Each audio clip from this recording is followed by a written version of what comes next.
Pemirsa, leg kedua semifinal Piala AFF antara Indonesia kontra Singapura akan berlangsung nanti malam. Egy Maulana Fikri mengaku sudah siap untuk diturunkan.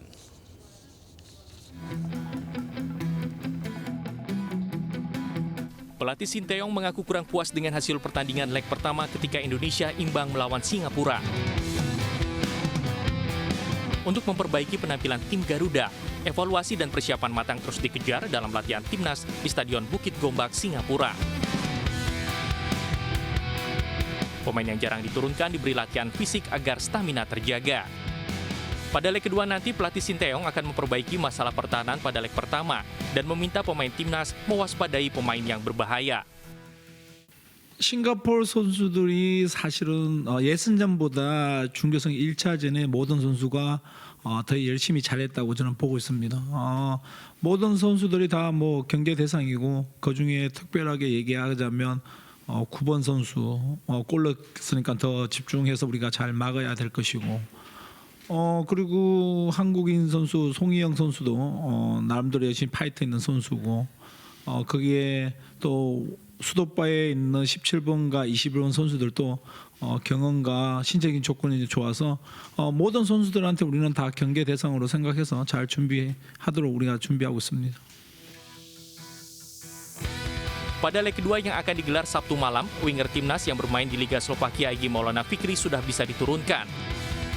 Egy sudah mulai berlatih bersama dan mendapat arahan dari tim pelatih.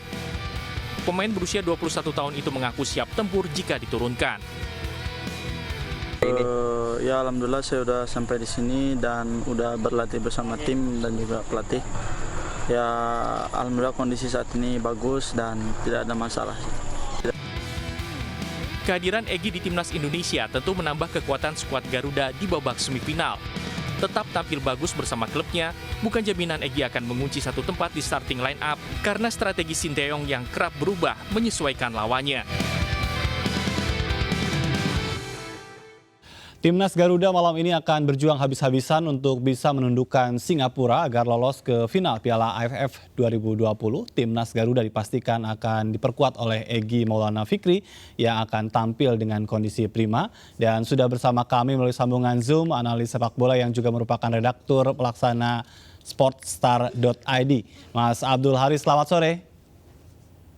Selamat sore, Mas Ajat, sehat? Sehat, tapi bikin deg-degan juga ya, karena kemarin imbang, ini harus menang ya. Seperti apa nih jelang leg yang kedua, Anda membaca strategi permainan dari Sinteyong nanti malam, Mas Haris? Iya, kemarin kalau kita lihat di leg pertama, Singapura ternyata taktiknya cerdas juga ya. Artinya mereka menyimpan beberapa pemain yang punya speed, punya kecepatan di babak kedua. Dan itulah memang yang digenjot oleh Singapura saat para pemain timnas Indonesia mulai kedodoran fisiknya di babak kedua, mereka memainkan pemain-pemain yang cepat. Dan hasilnya kalau kita lihat, betul itu diakui oleh Coach Sinteyong, di babak kedua stamina menurun, pemain keletihan, itu yang dimaksimalkan oleh Singapura. Hasilnya memang tadinya kita unggul di babak pertama, namun di babak kedua kita justru ditekan terus ya, dan skor 1-1. Nah, lalu bagaimana di leg kedua ini? Di leg kedua ini mudah-mudahan para pemain Indonesia jauh lebih segar, apalagi kita dapat 2 suntikan ya, bukan hanya Egy sebetulnya yang staminanya segar. Karena ada Ramai Rumakik juga yang di pertandingan pertama absen karena akumulasi kartu. Saya pikir dengan keberadaan Egy Maulana dan juga Ramai Rumakik ini jadi sebuah nilai plus buat tim nasional Indonesia. Baik, ada yang menyebutkan memang strateginya kerap berubah-ubah, ini sang pelatih kita ini, tapi bagaimana dengan strategi nanti malam? Akankah ada juga pergantian pemain begitu? Ya, saya pikir akan ada ya, karena pilihan sekarang jauh lebih banyak. Ada Egy, ada Ramai Rumakik, dan di leg pertama Evan Dimas dicadangkan, bisa jadi nanti di leg kedua akan kembali dicadangkan. Dan polanya kalau saya pikir Coach Sinteyong akan kembali memainkan pola 5-4-1 ya. Tapi 5-4-1-nya mungkin beda saat kita menyerang. Pola di belakang akan jadi 3 center back, kemudian di tengah ini akan menjadi cukup banyak ya. Akan ada jadi 3-4-3 kalau kita menyerang. Dan kemungkinan Ramai Rumakik bisa jadi pemain yang dimasukkan juga di leg kedua ini, Egy juga. Tapi kalau saya agak tidak terlalu yakin Egy Maulana akan jadi starter ya, karena Egy tentu baru datang, kemudian juga dia tentu belum terlalu tune in dengan para pemain lain, sehingga saya pikir Egy baru akan dimasukkan di babak kedua nanti sebagai pembeda. Baik, tapi kalau berbicara juga dengan strategi Singapura, tentu mereka juga ingin tampil jauh lebih baik daripada leg pertama begitu kan. Anda sendiri melihat karakter dari Singapura sendiri akan seperti apa nanti malam?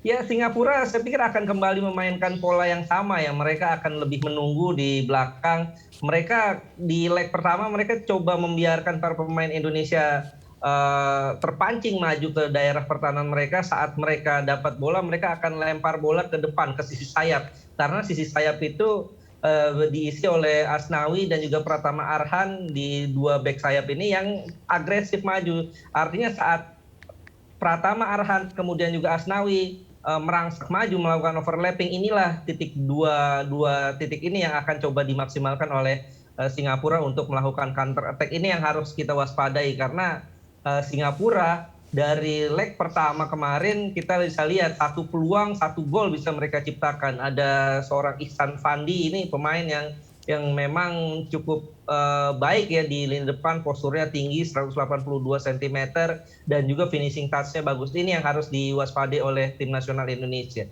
Baik, tapi kalau berbicara tentang tadi ya strategi 5-4-1 yang Anda tadi sampaikan begitu kan, sebetulnya kalau dari sisi perubahan strategi yang kadang-kadang selalu dilakukan oleh coach kita ini, hal apa sih yang paling mungkin menjadi catatan penting untuk juga tidak menjadi kegagalan di nanti malam?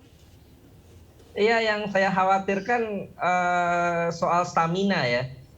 Saat menghadapi Kamboja dulu di fase grup, kita di babak kedua staminanya kendor. Kemudian kemarin juga saat menghadapi Singapura di babak kedua stamina juga melorot.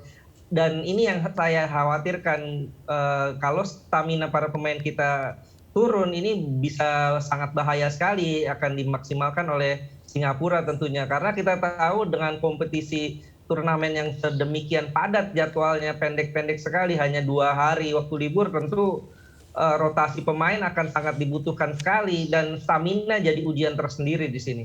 Baik, untuk pergantian striker sendiri ini akan mampu berdampak baik menurut Anda? Karena tadi kan ada beberapa pilihan yang Anda sebutkan. Ya, ya memang kita ada 4 striker ya, ada Ezra Walian, ada Yudo, ada Dedik, dan juga ada Hanis Sagara ya. Dan kalau kita lihat Ezra yang sering diturunkan sebagai starter tampaknya kurang maksimal. Saya cenderung akan lebih senang jika Coach Sintayong memainkan Dedik Setiawan sebagai starter, atau justru berani memainkan Hanis Sagara. Hanis Sagara posturnya bagus, punya kecepatan, fighting spirit juga bagus. Artinya kalau seandainya Coach Sintayong memainkan seorang Hanis atau Dedik, ini tentu akan jadi nilai plus ketimbang Ezra yang sepanjang turnamen ini masih belum terlihat kontribusinya ya.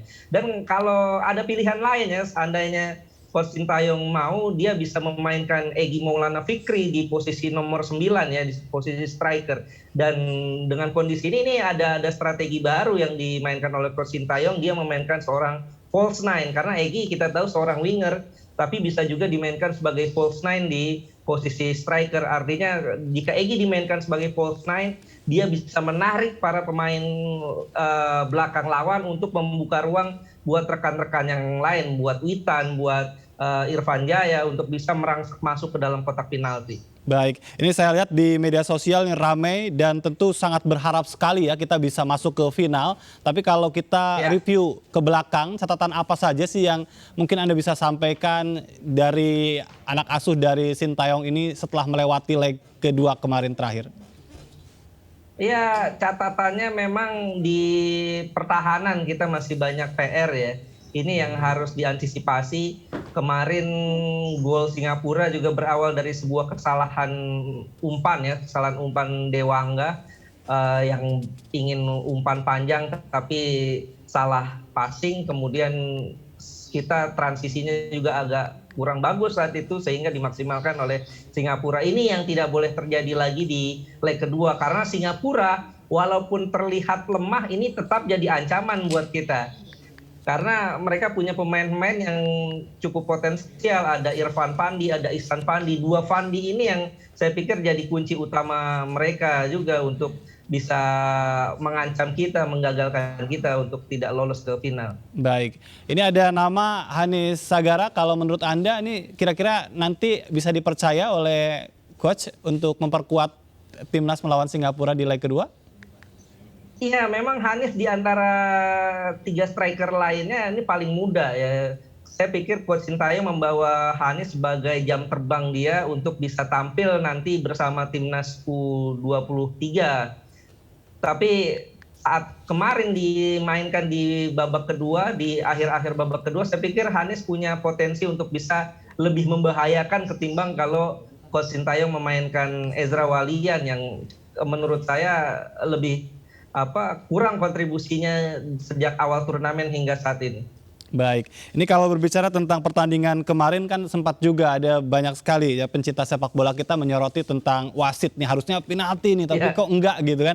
Hal-hal apa yang mungkin bisa menjadi catatan agar tidak merugikan timnas Indonesia pada pertandingan nanti malam, Mas Haris? Ya, memang Piala AFF kali ini belum digunakan VAR ya, video assistant referee. Dan saya tertarik dengan komentar Coach Sintayong. Ini memang komentar yang dijalankan oleh para pemain timnas Indonesia bahwa apapun yang terjadi di lapangan, apapun keputusan wasit, tetap hormati wasit dan jangan terprovokasi, jangan terpancing, tetap bermain. Ini yang saya pikir jadi sebuah kunci buat para pemain kita. Apapun yang terjadi di lapangan. Iya.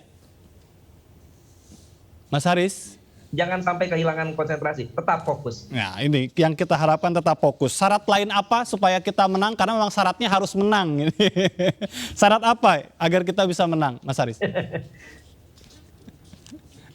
Iya, saya pikir kualitas para pemain Indonesia di tangan Sintayong ini ada lebih baik ketimbang para pemain Singapura, dan para pemain Singapura pun mengakui itu. Dan secara kualitas pelatih juga Sintayong lebih baik ketimbang Yoshida, pelatih Singapura. Saya pikir yang perlu ditekankan oleh para pemain Indonesia tetap tenang, enjoy permainan, jangan terprovokasi.